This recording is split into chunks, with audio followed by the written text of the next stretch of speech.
So good morning, everyone. Nice to be together. Feel free to take a moment and say hello to the community or just look at those who are showing up for our program this morning.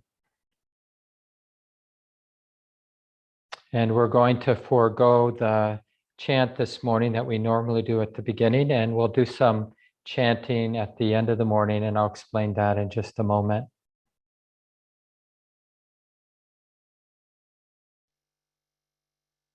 And when you feel ready, let's just take the time we need to find a sitting posture for the meditation time. And we know it's never perfect, so we just do the best we can. Hello, body. This is how it is right now. And even though there may be some discomfort or whatever it is that you're encountering as you open to the body sitting here, notice that it actually feels good to come home to the body, even if the body is hurting. Not running, not being in denial is a pretty trustworthy pleasure that's available for us to be connected, to trust, to some degree at least, the experience of embodiment. And really, we're cultivating a taste for this integration of body and mind. The sensitive heart, the knowing mind is coming home to the experience of embodiment. And even though we might emphasize the sensations here sitting, it really includes all 5 of the physical sense gates: seeing, hearing, smelling, tasting, and of course, touching, the sensations that are coming and going now.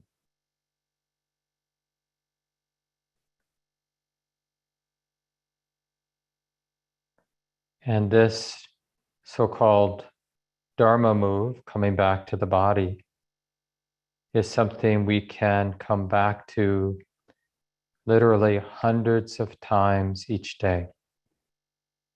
Catching that the heart, that the mind is 1,000,000 miles away from the body, lost in thought, caught up in some drama, or whatever it might be,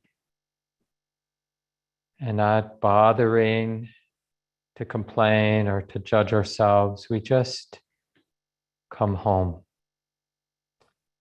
There is this sitting body. It feels like this.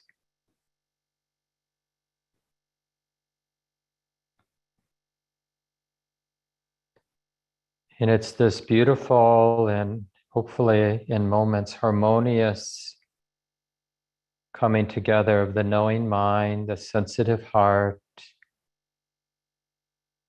with this ordinary experience of embodiment. Seeing, hearing, feeling, sensation, smells and tastes.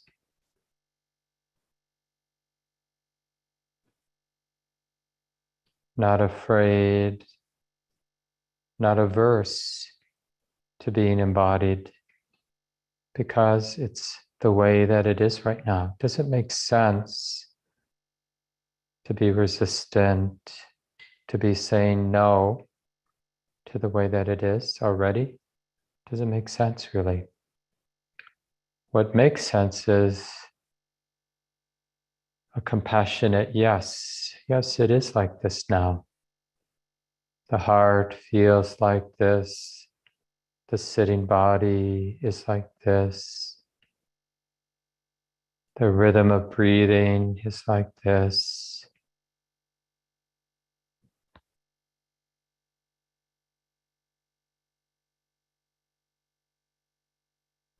And it's not a forced question. We're not expecting an answer to this question, but you can experiment just asking, can it be okay that it's like this?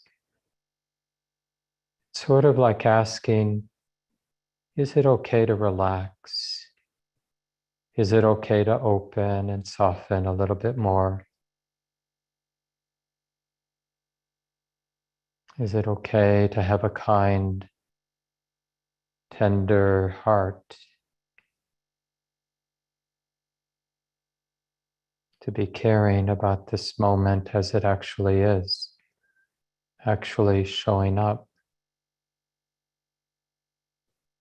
Maybe I don't need defensiveness or reactivity or any kind of armor to protect myself from the moment.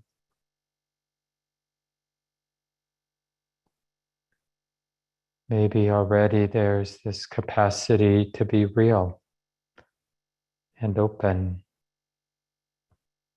even vulnerable to what's moving here in the body in particular, but of course also what's moving in the mind as thought and emotion, images, whatever.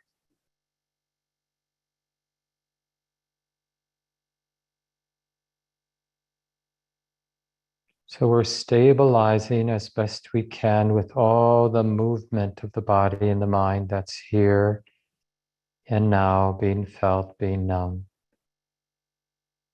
In a way, we're normalizing all the activity of the body, heart, mind that's moving now. Yep, this is how it is now. Maybe it's okay. That all this is moving and being felt and being seen. Maybe it's okay.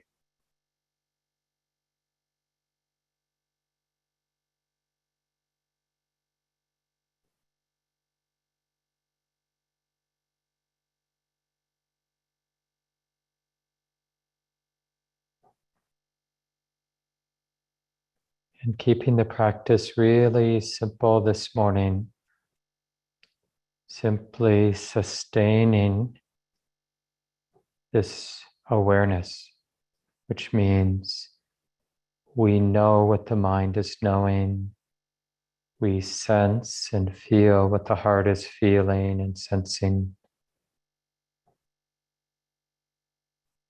We're not trying to control or fix our experience, direct it.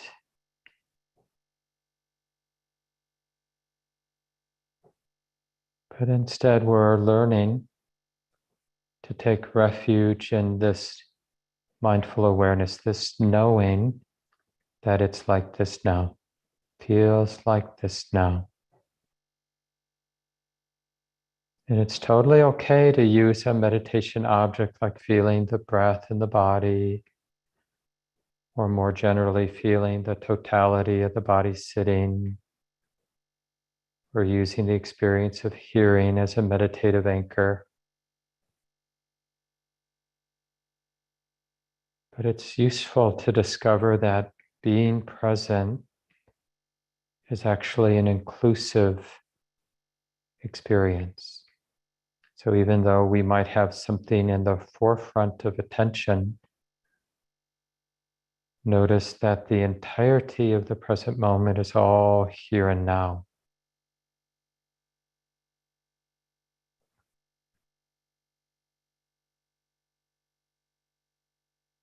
We're not bothering to exclude or put anything out of the heart.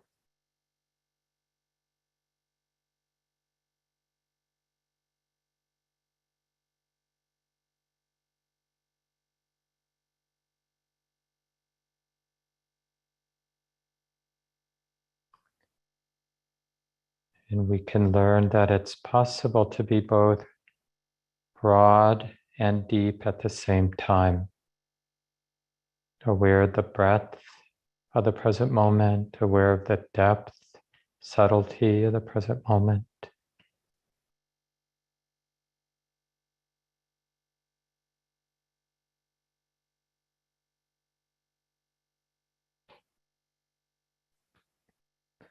And as we continue in silence in a moment, you might want to periodically bring to mind these two practice instructions. This is being known, this is being sensed, being felt. And the second, can this be okay? So you can come back to those two as often as useful. This experience is being sensed, being felt, being known. Can this be okay?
in a simple, authentic way, remembering, yes, this is how it is now.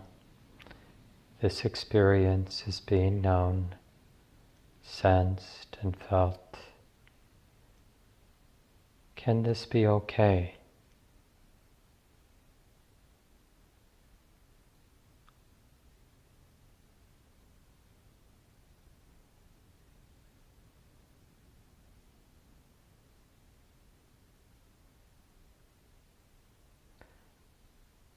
Not needing to add or subtract, not even having to define the moment in any way or explain anything.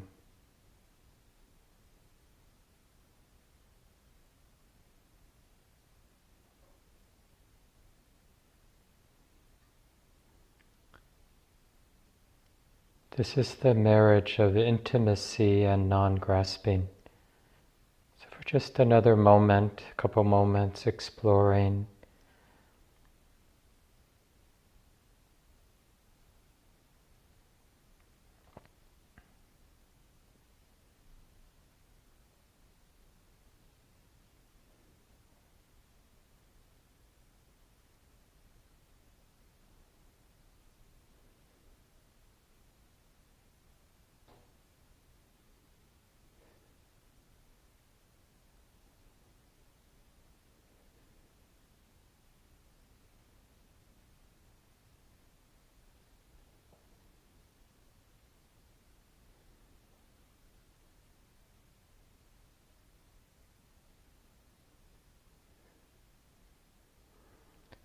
We're exploring the heart, not having to be in conflict with anything, here and now, past and future and present.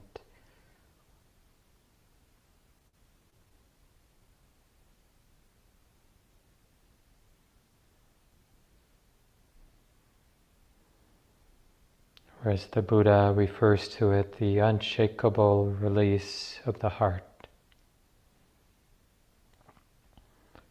The heart's sure release.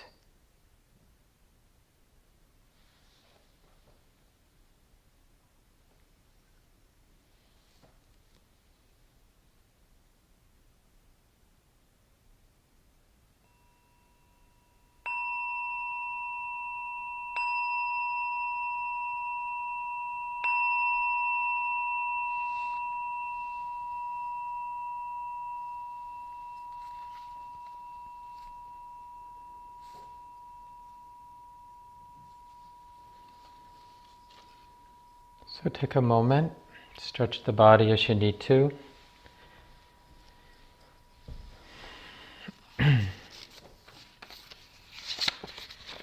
Some of you who've been around for a while know that probably now for 20 years or more we've been using the solstices and equinoxes as a time to come together as a community and to engage this really simple ritual of taking the refuges and precepts.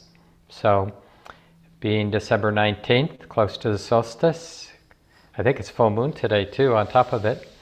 At the end, we'll save, it takes about 7 minutes or so, we'll save that at the end of the program today. And that's in the document that Jessica has been pasting in the chat. So we'll remind you when we get a little closer to open that up, so that you might want to do the refuges and precepts. And it's, whether you do it formally and you appreciate that, because of course it's not everybody's cup of tea to engage these, I guess you'd call them spiritual rituals or whatever. But one way or another, we all have to, whether it's our cup of tea or not, we have to have a way of remembering what's truly important, what's of most value in our lives. And the form, the religious or spiritual form of taking refuge, which is what I'd like to talk about today, it's really a way of remembering what's of real value in our lives. And it's not enough to have figured it out at one point where we had some clarity. Oh, I get it. This is what my life is about. It's something that we want to renew and renew and renew. And it really teaches us something about our practice or the path of practice. It is this never-ending renewal of the practice, of the path, right? So in a way, we're finding and walking the path, not just once when we discovered it or we got some clarity about what my life is really about, but really it has to be a new and fresh thing all the time. And I appreciate Fran, who sent in a question. And remember, it's always okay. I can't handle a ton of questions, but often there'll be overlapping questions. You're always welcome to send me a question or send it to the center, and I'll get it. And I'll try to weave it into the weekly talk on Sunday mornings. So anyway, Fran sent a question that I think is a really nice setup for this discussion of refuge. What is our refuge? So the question is this. My question is about the role of paradox in Dharma. Kristen Neff, who's a well-known writer, writes about the paradox of self-compassion practices.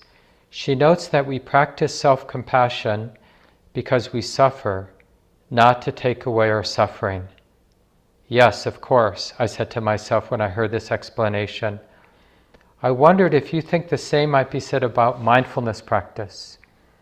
That is, we practice mindfulness meditation because we suffer, not to take away or remove our suffering. Is that a fair reading of the Dharma as you understand it? I'd appreciate your thoughts about this question as you reflect on our aspirations for our practice. Yeah, and that's what I'm talking about today. Last week, I talked about resolve or resoluteness, so that fits in nicely to just getting some clarity about our aspiration. What is it that we trust? What are we willing to put our heart into? And I think this question really helps us think about this. I don't have a clear one way or the other answer. I would expand it beyond just mindfulness meditation and just walking this path of wisdom awareness, compassion. And what is our relationship to suffering? And I think the important point that Fran is, uncovering in their question is trying to get rid of suffering, trying to escape suffering isn't the way out of suffering. That's the point. But here's the other point, and this is provocative, and we should hold it with a lot of curiosity. The Buddha unequivocally says there is an end to suffering, right? There is suffering and an end to suffering. At one point, you might remember the simile where he held up a few leaves. They were in a forest, and he asked the people who were with him, are there more leaves in my hand or leaves in this forest? Pretty obvious question. They said, more leaves in the forest.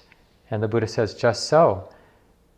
What I've been teaching, what I'm trying to share with you from my own experience, my own practice, is pretty simple and limited. I'm not trying to tell you everything about everything. I'm not even teaching metaphysical truth. I'm not trying to tell you what is the absolute truth of the universe. I'm just interested in suffering and the end of suffering, just this one thing, suffering and the end of suffering. That's why for 45 years the Buddha traveled northern India, wandering with nuns and monks, people who were ordained with him, teaching, because he really cared about this possibility of the end of suffering. And we have to hold that, we might even, the truth is we're still getting clear about the experience of suffering, hopefully. So the end of suffering is what we know about the end of suffering means, we have a good sleep, and for a while we're oblivious to being a suffering human being. Or we have a entertaining book that we absorb into, or we have a good sit, or we, have some really nice circumstances, and we get a break. We forget the experience of dukkha. And remember, dukkha doesn't mean just that I have pain in my foot or this bad thing's happening to me or I care about the suffering of others. Dukkha is even when things are really nice, that they can't be solidified into some kind of permanent safety and ground for my living. We can't really get to a utopia as a living being because there's birth and death, there's uncertainty, there's vulnerability. Nobody is in control of all the causes and conditions, karma, right? This conditional unfolding that really is the sort of ground of our being, right? We're in this changing, uncertain, but lawful place of circumstance, of what we often say is causes and conditions. One place the Buddha says that the cause of suffering is not understanding it. So the escape from suffering isn't by getting away from it or by getting rid of it. It's about this transformation of understanding. That's why we call this, some of you know, Common Ground Meditation Center is in this Western lineage of Buddhism that we call insight meditation, Vipassana meditation. So we use that word, it's really, that's what we mean by transformation of understanding. So the problem, the cause of suffering is chronic misunderstanding, chronic misperceiving of our experience as humans. And the resolution is to correct the chronic misunderstanding through the development of insight. And that brings us right to our refuge. Buddha, Dhamma, Sangha, these are the three words we use, and we'll chant this a little later before we end today. But to be awake, Buddha, to be awake, to be open, to be radically sensitive, radically not afraid, radically curious. About what? About the way it is. About this, the nature, especially the subtle underlying nature of causes and conditions. This activity of the body and the mind, the activity of the present moment. To be intimate, Buddha means being intimate, being awake to Dhamma, the way it is, or Dharma, the way it is, the actuality of the present moment. Not the way it is cognitively, or conceptually rather, the way we think it is, but the way it actually is right now. And fortunately, we don't have to worry about all those moments we miss because we were deluded or distracted or obsessed about this or that. Because fortunately, there's always this moment. There's only this moment. And even that idea that there's a me sort of moving through life, time and space, it's even that is sort of part of the delusion, that the chronic misunderstanding, chronic misperception, misperceiving of the way it is. So we really have to start out fresh, stabilize, sensitize the heart, the clarity, the curiosity, the stability of present moment awareness, so we can increase the probability of the deepening of insight. Because the proximate cause for insight is the stabilizing of present moment awareness, what we call in our practice samadhi. So the real answer, I really like that, quoting Kristen Neff, who's done a lot of work around self-compassion, if you don't know her writing and teaching. We suffer not, our practice of self-compassion isn't to get rid of the suffering, but it's actually to be more close, more intimate with the way it is. That's where we find the healing and the liberation we really took birth for, that we're here for. This is the real refuge, purpose, aspiration, whatever word you want to use. If the word refuge doesn't resonate with you, maybe aspiration. You can even use the word goal if you want, even though it's, packed with, craving. We generally feel justified in leaning in and craving, wanting our goal to be achieved. But it really doesn't matter, because we can get neurotic about aspiration and we can get neurotic about refuge. But we still need to conceive and intuit from drawing from our own experience, our own intuition, in even what we hear and read. We have to conceive of what is possible. Because having blind faith or, unquestioned faith may be a more appropriate way of saying it, that there's nothing to be realized, there is no freedom from suffering. Having kind of unquestioned faith in that is just as much delusional, as having faith in something you haven't checked out because that's what you were told or some charismatic figure told you to believe in it. Right? We have to be willing, this is actually part of the way the Buddha taught, we have to be able and willing to listen, to read, to study what's, like to have enough humility, confidence that I know I don't know, so that I'm willing to listen.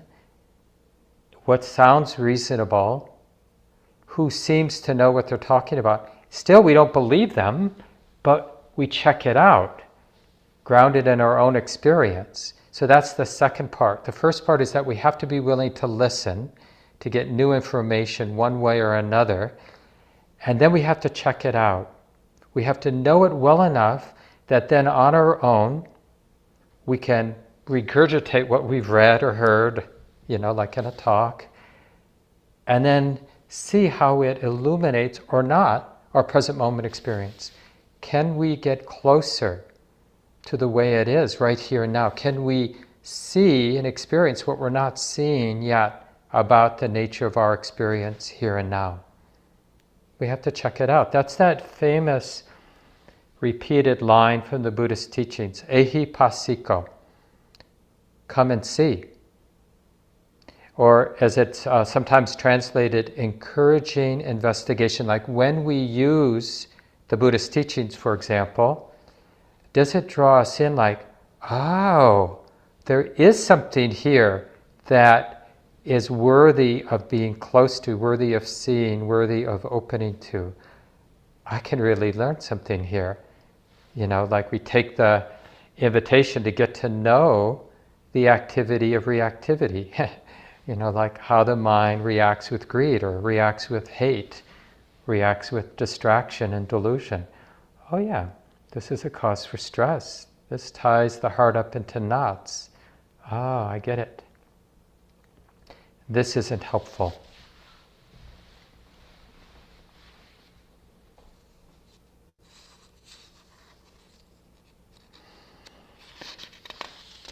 This is from Ajahn Sumedho, one of my favorite little books that I think is just such a great, not just introduction, it's really just a great companion for the path. It's called The Mind and the Way by Ajahn Sumedho. He's a Western Buddhist monk, one of the elders in our early Buddhist tradition here in the West. He practiced with Ajahn Chah in the 60s and early 70s, and then started some monasteries in England, where he's lived much of the last 40 years or so. And in the chapter on Dharma, he talks this way, or he writes this way: meditation is a way of opening to Dhamma. You're opening to the truth, right? It's Buddha, right? Awakening, being awake, is how we open to the truth. So he writes, so when we chant about Dhamma, we say that it is apparent here and now, timeless, encouraging investigation, that's that word, ehipassiko, leading to liberation, right? It has the taste of freedom, opening to the present moment. To be experienced for oneself, and the last, realizable by the wise. And he continues writing, these are words that point to the here and now.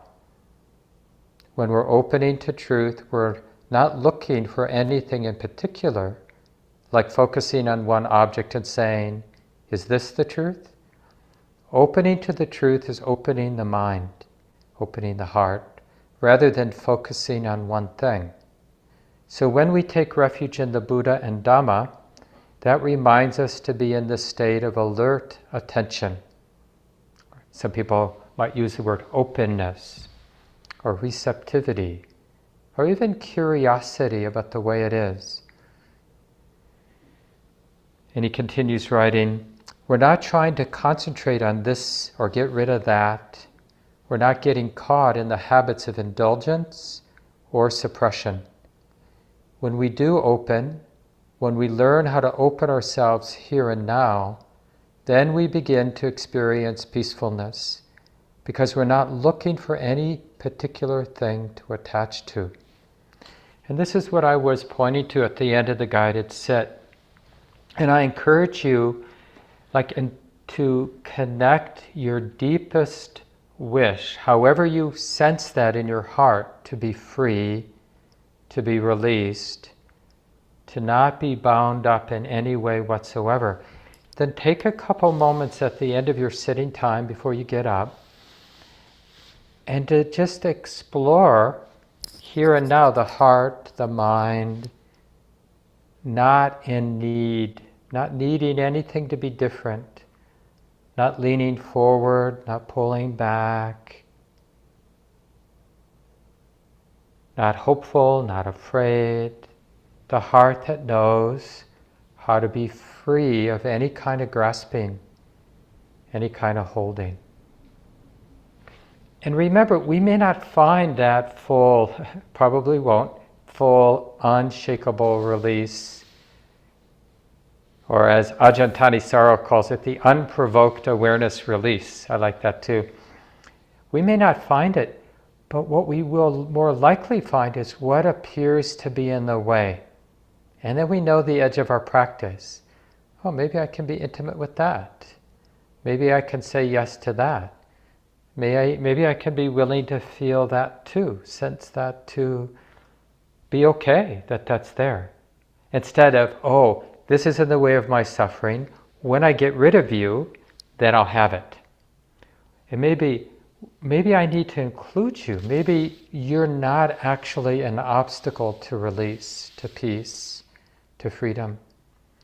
Maybe freedom involves a transformation of understanding, i.e., not being afraid, not being averse, not pushing and pulling. So he ends this paragraph. When we do open, when we learn how to open ourselves here and now, then we begin to experience peacefulness, because we're not looking for any particular thing to attach to. We're not running about anymore. We're stopping the frantic running. So opening to Dharma is the way of peacefulness, which we have to realize for ourselves. We have to realize the truth for ourselves. It's not a matter of waiting around for somebody else to realize the truth for us or to tell us what it is. But what we do need from our elders is to remind ourselves, what's the harm in staying open to the possibility of the heart's release? What's the harm? What's the danger in being curious about that?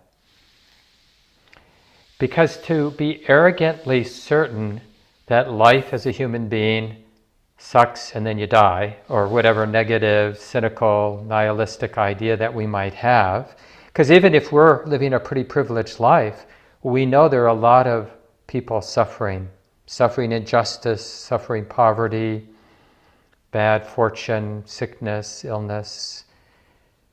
So that kind of spoils any sort of well-being or privileged situation that we might have, knowing that there's industrial farming where animals are being mistreated and people are suffering because of this and because of that.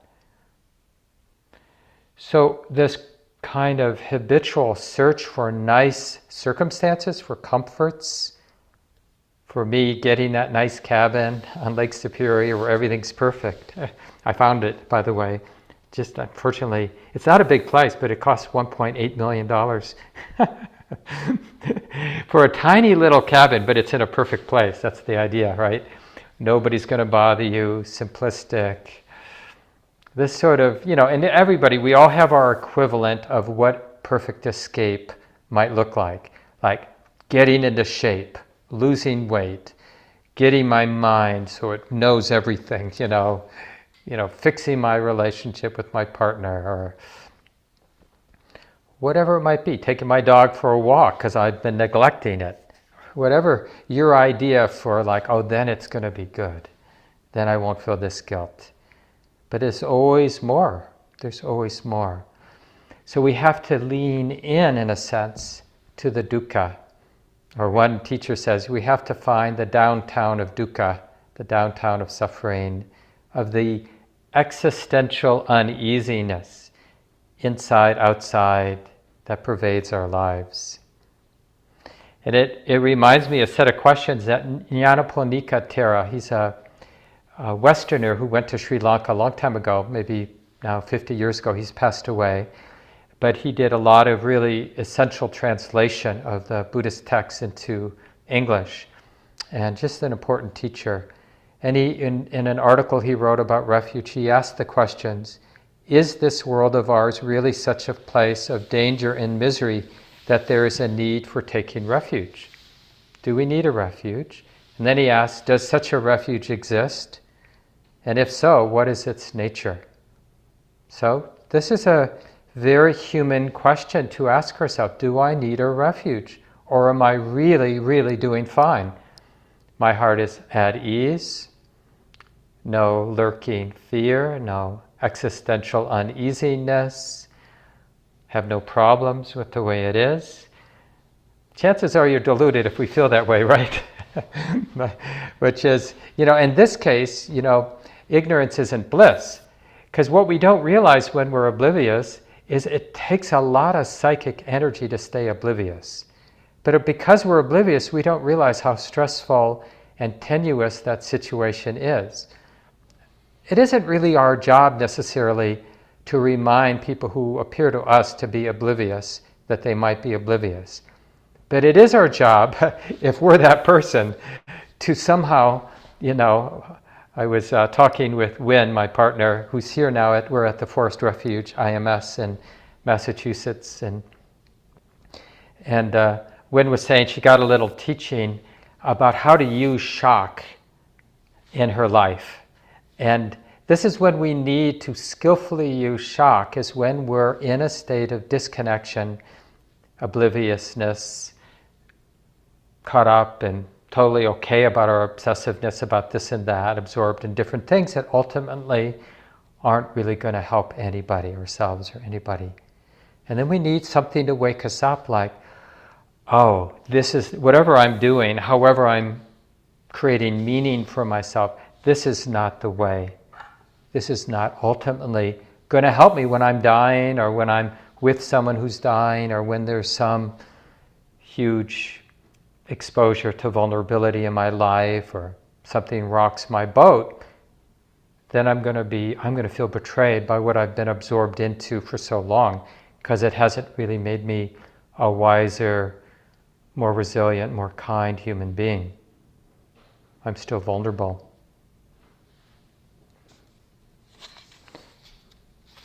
And just in case you're sort of afraid of, really taking refuge in being open, Buddha, being open, being awake, being sensitive to Dhamma, Buddha, Dhamma, the way it is, we have some words from Joseph Goldstein in a book he wrote a while back now, but it's really a great book, Insight Meditation by Joseph Goldstein.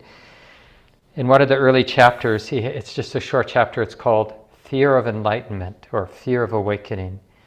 And here Joseph writes, meditators sometimes report that fear of liberation holds them back in their practice. As they proceed into uncharted territory, fear of the unknown becomes an obstacle to surrender. But this is not really fear of enlightenment. It is rather fear of the ideas of enlightenment. That's an important thing. It's like we can have all kinds of aversion to being mindful, being present. But nobody is averse to being present when we actually do it. It actually feels good to be present, even if the present moment is painful. It's not always easy, and it may be times we have to turn away from what's predominant because it's too overwhelming. But we can still be present with something else in the present moment. We'll go take a walk, or we'll have a cup of tea, or we'll stop looking at what's most painful and notice that the sky is still blue, or the birds are still singing, or the walking feels like this. There's always a way back to the present moment. It always feels good. So remember, being present doesn't mean we're always staring at the most existentially uneasy thing there is in the moment. There's a whole spectrum of what's here and now. All kinds of Dharma medicine to be open to. For Buddha, to awaken to the way it is. And he goes on, we all have notions about freedom dissolving into a great burst of light or in a great cosmic flash. The mind might invent many different images of the experience of liberation. Sometimes our ego creates images of its own death that frighten us. Liberation means letting go of suffering. Do you fear the prospect of being free from greed? Do you fear being free from anger or delusion? Probably not. Liberation means freeing ourselves from those qualities in the mind that torment and limit us. So freedom is not something magical or mysterious. It does not make us weird, Joseph writes. Enlightenment means purifying our mind and letting go of those things that cause us so much suffering in our lives. It is very down to earth. And then he gives the simile, if we're holding a really red hot charcoal, it's just basic common sense to let go. And he writes, this is our practice, becoming aware of how suffering arises in our mind and how we become identified with it, and learning to let it go. We learn through simple and direct observation, seeing the process over and over until the mind, the heart understands. I'll just end by reading one more thing from Nyanaponika Thera, this Westerner who was a Sri Lankan Buddhist monk for many decades. Once we take ourselves and our quality of life seriously and acknowledge the difficulties we may be experiencing, the next step is to have confidence that, one, it is possible to overcome them. In a way, the historic Buddha, as a figure, as a human being, that's what this person represents. Of course, the Buddha can't do our work for us, but the idea that somebody has done this, or wise teachers that maybe you've encountered, who may be further along the way, right? So having these sort of role models, even people from long ago that we haven't had a personal relationship, they can exist in our hearts symbolically. There is a way. And the Buddha has a really sweet simile for this. The mother cow that fords the river, and then the calf is on one side and the mother's on the other side. And what does the mother cow do? It makes that lowing sound, basically vibrationally saying to the calf, you can do this and you have to do this. You have to go across that river. I've done it, you can do it too. And the mother stays there and makes that lowing call until the calf finds the courage to do the thing it has to do. It's the same thing. We can orbit around the practice of being intimate with the way it is forever. But eventually we just have to start doing it in formal sitting times and then over time all day long. We have to actually incorporate, right? First we hear about the three refuges of Buddha, Dhamma, Sangha, being awake to the way it is and expressing the fruits of that intimacy, which is living in a compassionate, skillful, wise way. That's Sangha. That's what we mean by Sangha. Sangha is like how a human being lives and shows up when they're Buddha, being intimate with Dhamma, being awake to the way it is right now. We're only able to be truly skillful, kind, and wise when we're deeply connected, intimate. And that's the refuge. And like I said, we can avoid it until the cows come out, right? We can avoid it forever. We do avoid it forever. I remember when I first discovered the teachings of the Buddha, like when I was 23 or something, and And I really got into it at big time, really fast, just became weirdly devoted. And the thing that was so amazing, it's like all of a sudden I noticed like it was everywhere. But before I had kind of made this discovery, I was oblivious that there were these practices, that there was Buddhism. I mean, I knew it intellectually, but it was like, it's like all the messages were right there, but I was just oblivious, right? I was thinking about other things. And then once I got into the practice, it was like there were cues and reminders and supports everywhere. And that's how we have to start seeing our world. So it is possible to overcome them. There is a way to accomplish this. And the third thing he says is we're capable of achieving this. Taking refuge is not a passive act of placing ourselves in the hands of a higher power that will do everything for us, as the English word refuge might imply. It is rather an active process of putting a safe and reliable and positive direction in our life.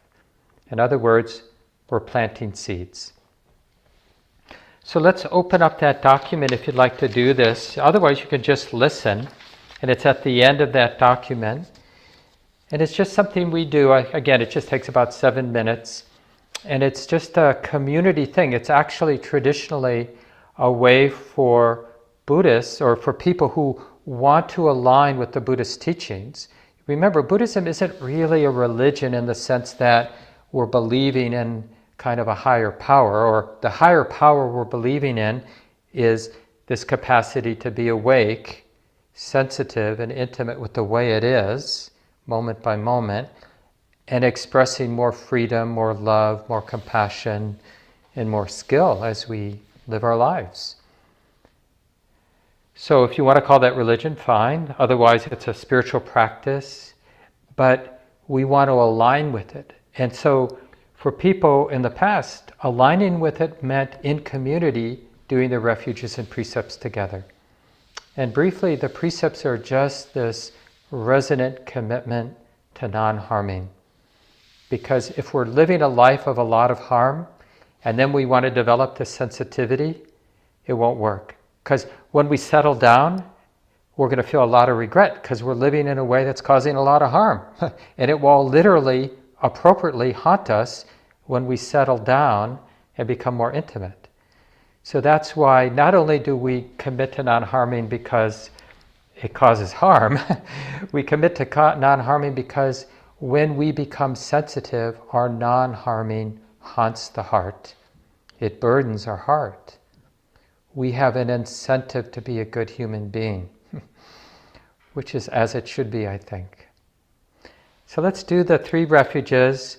A lot of folks like using this gesture. It's called Anjali, hands together. I'm very familiar, being raised as a Catholic. I like this gesture. And it's just a sign of this is important to me. That's what this gesture can mean. So we're going to hold our hands like this if you like. And the first thing we do is we acknowledge our teacher. And that's the Namo Tassa. Namo Tassa Bhagavato Arahato Samma Sambuddhassa. Namo Tassa Bhagavato Arahato Samma Sambuddhassa.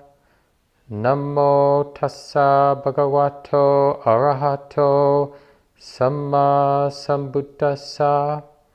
And now the 3 refuges spoken 3 times. Buddhang saranang gacchami, Dhammang saranang gacchami, Sanghang saranang gacchami, Dutiyampi, which means for the second time, Dutiyampi Buddhang saranang gacchami, Dutiyampi Dhammang saranang gacchami, Dutiyampi Sanghang saranang gacchami, Tatiyampi Buddhang saranang gacchami, Tatiyampi Dhammang saranang gacchami, Tatiyampi Sanghang saranang gacchami. And now we'll do the 5 precepts. And you'll see that under each of the 5 precepts is a really useful little comment from an elder in the Buddhist tradition, Thich Nhat Hanh. He's an older monk, Vietnamese monk, who taught in the West for many decades. So you can take a look at that, but we'll just chant the Pali, then we'll read the English, which is right underneath, and then we'll have pause so you can read to yourself Thich Nhat Hanh's comments about how you might practice each of the 5 precepts.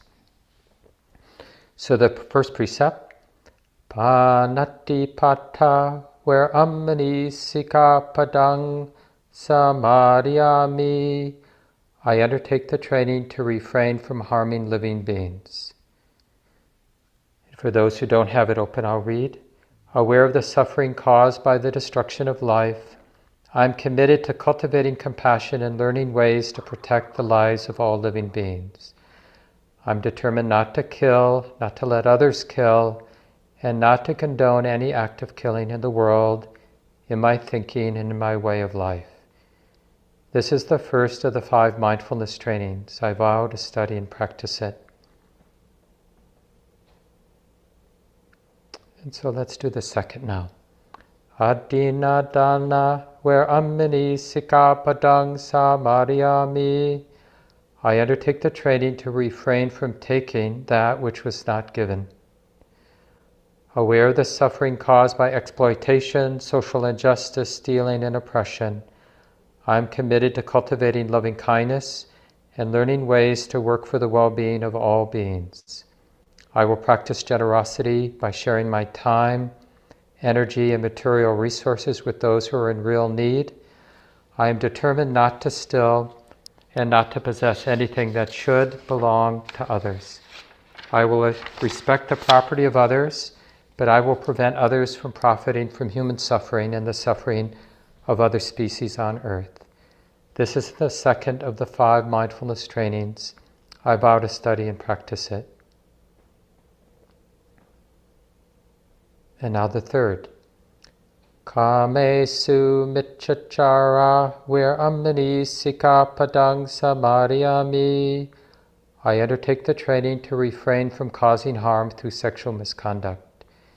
And then Thich Nhat Hanh's comment, aware of the suffering caused by sexual misconduct, I am committed to cultivating responsibility and learning ways to protect the safety and integrity of individuals, couples, families, and society.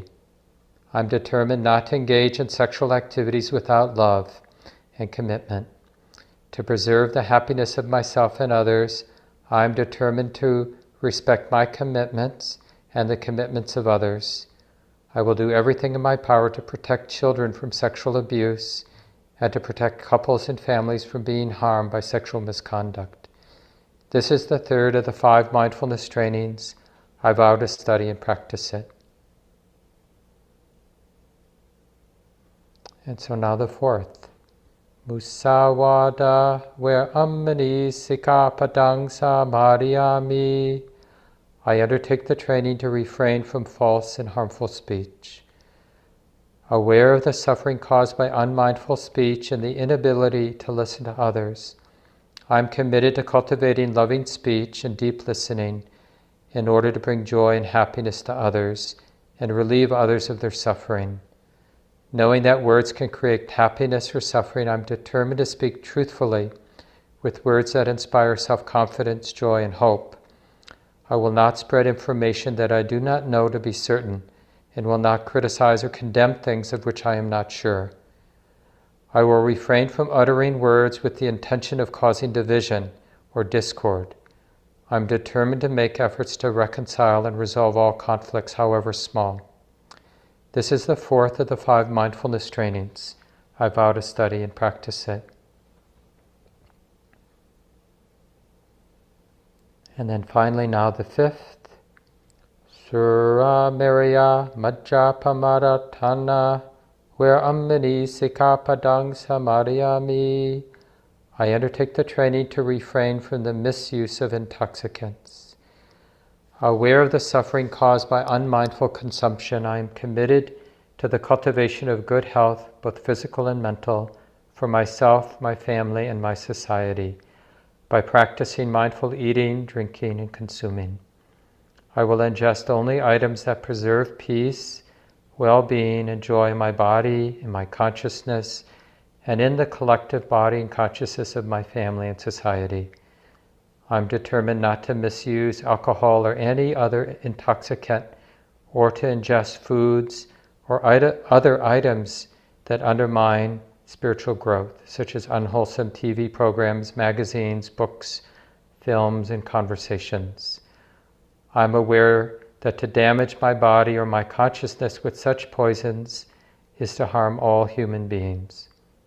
I understand that a proper diet is crucial for self-transformation and the transformation of society. This is the 5th of the 5 mindfulness trainings I vow to study and practice it. And we end with this short blessing we're really giving to ourselves and to others. Idam me silang magafalanyana sapachayo hotu. May my conduct lead to attainment of the deepest fruits of liberation. And we happily dedicate all this goodness of our practice, of being here together today, for the well-being of everyone, those here, those not here. May all beings happily receive whatever blessings are generated in my life. May they be dedicated to the alleviation of suffering, the deepest happiness and peace for all beings. It's so nice to be with everyone today. Remember that at 1 Central Time, we will be celebrating Shelley Graff being hired as Common Ground's guiding teacher. So now there are 2 of us. And we have some wonderful people joining us, including Kamala Masters and Steve Armstrong and Rebecca Bradshaw, and a lot of the cohort, Shelley's cohort that graduated from the teacher training program that Shelley just graduated from in May, the IMS teacher training program. So that's 1 to 2:30 today. And then we have our New Year's Eve celebration, 7 to 9, including some wonderful music by Ellis and Gabe Keller-Flores. There's an intro class that I'll be leading with Shelley. We'll also be teaching some of it. That begins on Tuesday, the 11th of January. And the next Buddhist Studies class on the 4 divine abodes of loving kindness, compassion, appreciative joy, and equanimity. That will begin Monday, the 10th of January. So you can sign up for those. Shelley's teaching a half-day retreat on January 8th, a nice way to start the new year. So lots coming up. You might want to get on the weekly email list by sending the center an email, or there is a place right on our website to sign up to receive a weekly email with program updates.